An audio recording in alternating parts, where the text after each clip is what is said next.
Oh guys, dito na kami ngayon sa Miracle Tree. Bakit siya tinawag na Miracle Tree? Kasi yon ang bituon. Pahingi po. Hindi lang po ng mga tuhod-tuhod namin.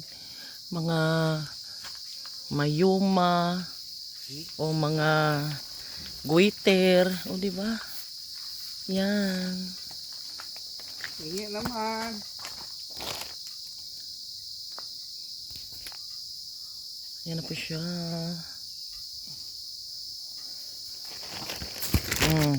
One down.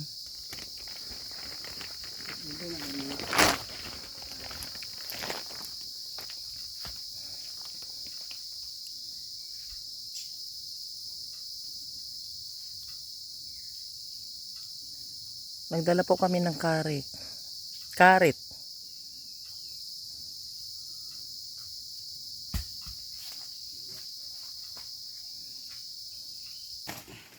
Abot kamay. Yan. Dami na siya. Uy, pang dahon daw dad. Panghampol man po dong dahon da. Ha? Panghampol po.